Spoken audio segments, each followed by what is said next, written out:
अरे वैसे भी तेरा भाई इतना उधार ले चुका है मेरे से, वो नहीं चुका पाएगा। और तुझे मैं ना 1 लाख रुपए दे दूंगा तो कितनी धूमधाम से तेरी शादी होगी।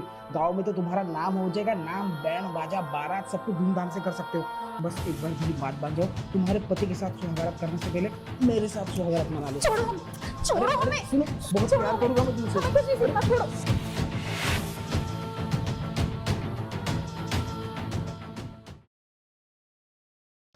साहब, घर का मैंने सारा काम कर दिया, बर्तन भी धो दिए और आपके कपड़े भी, और मैंने ना खाना भी बना दिया आपका, तो मैं चलता हूँ। वो मेरी जो कार पार्क कर रही थी कर दी? हाँ सर, पार्क भी कर दिया और साफ सफाई भी कर दिया कार की। ठीक है, जाओ। ठीक है साहब। अच्छा सीमा, आजा। चलो। अच्छा सुन, ये कौन है? हाँ साहब, मैं आपको बताना भूल गया था, ये मेरी छोटी बहन है, इसकी शादी होने वाली है, तो ये गांव से शहर आई है अपने कपड़े खरीदने के लिए। अच्छा, पहले कभी तूने बताया नहीं इसके बारे में? साहब भूल गया था ना, तो चलते हैं। चला। अरे क्या हुआ साहब, कोई दिक्कत है क्या? अरे पता नहीं, अचानक से मेरा सर दर्द होने लग गया। अब तू एक काम करेगा, अब मेडिकल से दवाई लेके आएगा? साहब अभी तो देरी हो रही थी, मैं एक काम करता हूँ, आपके लिए एक कड़क चाय बना देता हूँ, शायद उससे दर्द कम हो जाए। अरे मुझे पता है ना कि मेरा सर दर्द कैसे ठीक होगा, चाय से ठीक नहीं होगा, दवाई से ठीक होगा। बताइए साहब, फिर कौन सी दवाई लानी है? अच्छा सुनो, मैं तुझे मोबाइल में भेजता हूँ, ठीक है? और हाँ, पास वाले मेडिकल में मत जाना, वो चौक पे है ना मेडिकल, वहाँ से लेके आना। ये क्या है ना, एक्सपायरी डेट वाली दवाइयाँ रखता है, इसलिए। साहब वो तो बहुत ज़्यादा दूर है, वहाँ से आने में मुझे 1-1.5 घंटा लग जाएगा। मैं एक काम करता हूँ साहब, चल ठीक है साहब, मैं आपके लिए दवाई ले आता हूँ, चल तू भी चल। अरे इसको कहाँ लेके जा रहा है?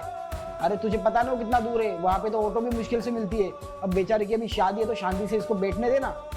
हाँ साहब सही कह रहे हो, बाहर जाएगी काली हो जाएगी, और वैसे इसकी शादी नजदीक है। हाँ तू एक काम कर, साहब के साथ रुक, और साहब ना टीचर हैं, देखो अच्छा ज्ञान देंगे, ठीक है? समझ लियो। नहीं, हमको आपके साथ ही जाना है, हम क्या करेंगे यहाँ पर रुककर? अरे कोई नहीं पगली, साहब बहुत अच्छे इंसान है, यहाँ पर ना साहब की बहुत अच्छी इज्जत है, ठीक है? तू यहीं पे रुक, मैं आता हूँ। ठीक है साहब, मैं जाता हूँ। ठीक है, लेके आ। अरे तुम वहाँ पे क्यों खड़ी हो? इधर आओ, यहाँ पे आके बैठो। नहीं साहब, हम यही ठीक है। अरे उसको आने में काफी देर लगेगी, अब खड़े खड़े तुम्हारे पैर दुखेंगे, इससे अच्छा है कि यहाँ पे आके बैठ जाओ। ठीक है साहब। बैठो इधर। अरे ये क्या कर रही हो? मैंने तुम्हें नीचे नहीं, यहाँ बैठने को कहा है। नहीं साहब, हम यहीं पर ठीक है। अरे क्यों? जब मैं कह रहा हूँ तुमको कि यहाँ बैठो तो नीचे मत बैठो ना। साहब इतना महंगा सोफा है, हम इस पर बैठेंगे तो गंदा हो जाएगा, और वैसे भी हमारे भैया कहते हैं कि मालिक की बराबरी में नहीं बैठना चाहिए। अरे तुम भी कहा वो पुरानी बातों में अटकी हुई हो। ये शहर है, शहर में ना ऊंच नीच अमीर गरीब ये सब नहीं चलता। और ये जो तुम्हारा साहब है ना, ये दिल का बहुत साहब है। अरे वो तुम्हारा भाई जानता है कितने सालों से काम कर रहा है यहाँ पे, तो टेंशन मत लो, आओ बैठो यहाँ पे, है ना? जब तक वो आ नहीं जाता हम लोग कुछ बातें कर लेते हैं। ठीक है साहब।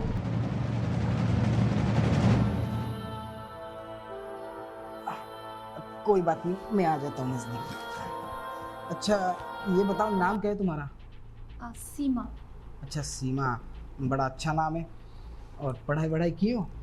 हाँ साहब, हमने 12वीं पास की है। 12वीं पास की, अभी शादी करने वाली हो, जी साहब। है ना? तो सोचा है शादी के बाद क्या क्या करना है? हाँ साहब, जिससे हमारी शादी होने वाली है ना, वो एक मिल में काम करता है, और उनके माँ बाप हैं, परिवार है, सब है, तो बस उनकी सेवा करनी है और खाना बना के खिलाना है, घर का ख्याल रखना है।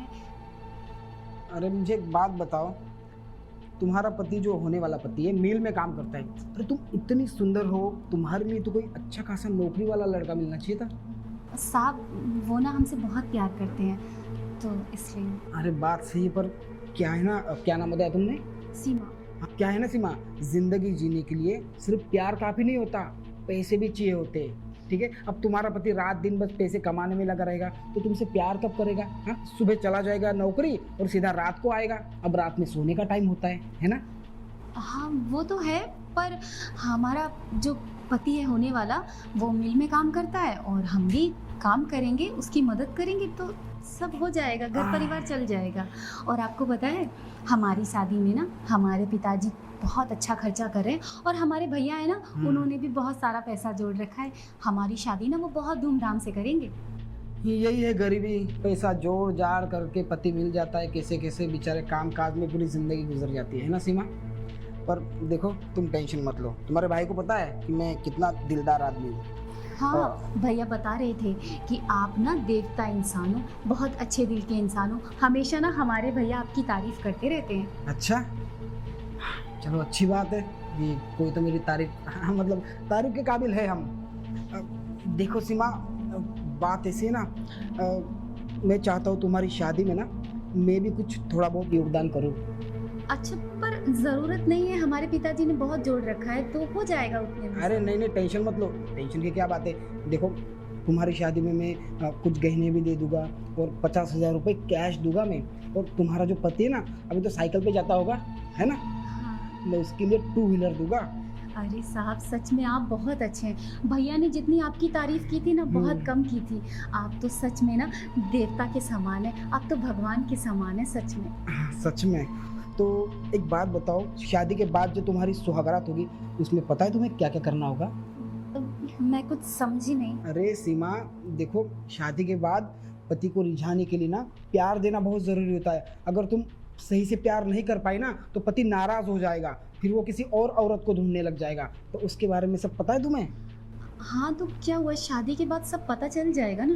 नहीं नहीं सीमा, शादी के पहले ये पता करना बहुत ज़रूरी है। कहीं ऐसा ना हो कि तुम्हारी सुहागरात के दूसरे दिन ही तुम्हारा पति कहीं और मुंह मारने चला जाए। नहीं नहीं, वो ऐसे नहीं है, वो हमसे बहुत प्यार करते हैं। देखो तुम फिक्र मत करो, हमें ना हर एक इंसान की चिंता रहती है, मैं तुम्हारी भी चिंता दूर कर दूंगा, ठीक है? देखो शादी के बाद सुहागरात में क्या क्या करते हैं, किस तरीके से प्यार करते हैं, मैं सब तुमको सिखाऊंगा, है ना? हमें नहीं जानना कुछ भी। अरे मैं तो तुम्हारी मदद कर रहा हूँ, देखो इतने सारे गिफ्ट दे रहा हूँ, 50,000 रुपये दे रहा हूँ, 2 व्हीलर दे रहा हूँ, तो मेरा हक है कि तुम्हें अच्छे तरीके से सिखाऊं कि शादी के बाद किस तरीके से पति को प्यार किया जाता है ना? छोड़ो हमें। अरे हमने तो सोचा था कि आप देवता इंसान हैं, लेकिन आप इंसान के रूप में ना राक्षस हैं। आप राक्षस, हमें कुछ नहीं सीखना आपसे।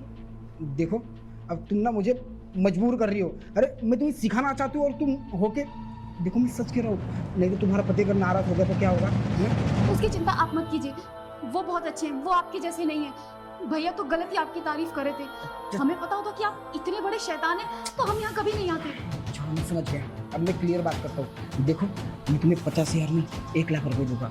अरे वैसे भी तेरा भाई इतना उधार ले चुका है मेरे से, वो नहीं चुका पाएगा, और तुझे मैं ना 1 लाख रुपए दे दूंगा तो कितनी धूमधाम से तेरी शादी होगी।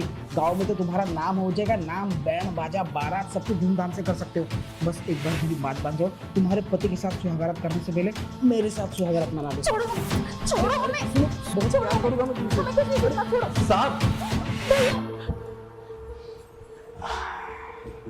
भैया अच्छा हुआ आप आ गए। आप बोलते थे कि आपके मालिक देवता इंसान है, ये तो राक्षस है, राक्षस। अरे झूठ बोल रही तेरी बहन। पता है तेरी बहन क्या कह रही थी कि साहब मेरे भी शादी होने वाली है, मैं धूमधाम से शादी करना चाहती हूँ, मुझे पैसे वैसे चाहिए, चाहे तो आप मेरे साथ वो सब कुछ कर लो और मुझे पैसा दे दो। तो बस वही इस लालच में मैं कर गया। अब तेरे को पता है इतनी सुंदर तेरी बहन है, तो एक आदमी हूँ ना मैं भी, कैसे रोक सकता हूँ अपने आप को? साहब अपनी जुबान संभाल के बात करिए, और ये मेरी बहन है और मैं इसको कब से जानता हूँ, आप भी नहीं जानते। देखिए साहब, आपने जो मेरी बहन के साथ किया है ना, वो बहुत गलत किया है। भैया हम सच बोल रहे हैं, आपके जाने के बाद ना ये हमारे साथ बहुत गंदी हरकत करने की कोशिश कर रहे थे, और आपको पता है आपको ना इन्होंने जानबूझकर दूर भेजा था ताकि इनको समय मिल सके। ये बहुत घटिया इंसान है। साहब आपकी ये नीयत मुझे नहीं पता थी कि आप ऐसा भी कर सकते हैं। साहब मैं आपका इतना भला करता हूँ, आपका सारा घर का काम करता हूँ, और आप मेरी बहन के साथ ये सब। छी साहब, मेरे को अब शर्म आती है कि मैंने इस घर में काम करने की सोची। ए ज्यादा ऊंची आवाज में ना बात मत कर। हाँ चल, कर लिया मैंने तेरी बहन के साथ ये सब कुछ। क्या कर लोगे तुम लोग बताओ? क्या कर लेंगे हम सीधा जाएंगे अभी थाने और आपके खिलाफ ना रिपोर्ट लिखवाएंगे, आपको जेल में चढ़वाएंगे हम। क्या लगता है साहब आपको कि हम गरीब हैं, मासूम हैं, लाचार हैं, तो हम जा नहीं सकते पुलिस थाने? हम आपकी कंप्लेंट करेंगे।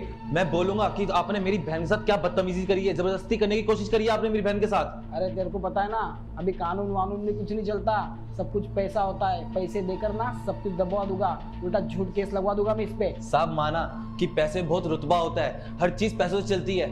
आप भूल गए हैं कि एक लड़की है, और आपको तो अच्छी तरह से पता होगा ना कि यहाँ पर पैसा भी नहीं चलता, लड़की की सुनाई चलती है कि लड़की के साथ क्या बदतमीजी करी गई है, क्या नहीं करा गया है। और हम जाएंगे और हम चीख चीख कर बताएंगे उन्हें कि आपने हमारे साथ क्या किया है, और हमें पता है कि पुलिस वाले हमारी जरूर सुनेंगे और आपको सजा नहीं देंगे। नहीं सीमा सुनो सुनो, सीमा हर मुझसे ना गलती हो गई, ठीक है। एक काम करो, तुम्हारी बहन की शादी ना मैं बहुत धूमधाम से कराऊंगा। अरे 1 लाख नहीं 2 लाख रुपए दूंगा, ठीक है। और 2 व्हीलर नहीं 4 व्हीलर दूंगा तेरे पति को। पर बस जो गलती हो गई मुझसे ना वो सब भूल जाओ, आज के बाद ऐसी गलती कभी नहीं हुई। अरे हर्ष तेरा पगार बढ़ा दूंगा मैं। साहब आपको क्या लगता है कि ये चंद पैसों के चक्कर में मैं अपनी बहन की इज्जत नीलाम कर दूंगा? नहीं साहब, आपने मेरी बहन के साथ बदतमीजी करी है और मैं अपनी बहन से बहुत ज्यादा प्यार करता हूँ। आपको सबक जरूर सिखाऊंगा। चल बहन तू। हर्ष हर्ष हर्ष, अरे सीमा सीमा मेरी बात तो सुनो। अरे यार, अरे सीमा सीमा, अरे यार ये क्या हो गया मुझसे? मैंने मेरी नौकर की बहन के साथ ये सब कुछ किया। एक बार मुझे सोचना चाहिए था कि वो भी एक औरत है। अगर उसने सच में अपनी आवाज़ उठा दी ना मेरे खिलाफ तो ये तो कहीं का नहीं होगा। क्या करूँ मैं, मेरे पास कोई ऑप्शन भी नहीं है। एक काम करता हूँ, राहुल, वो मेरा जो वकील है ना, राहुल से बात करता हूँ, शायद कुछ वही रास्ता निकालेगा।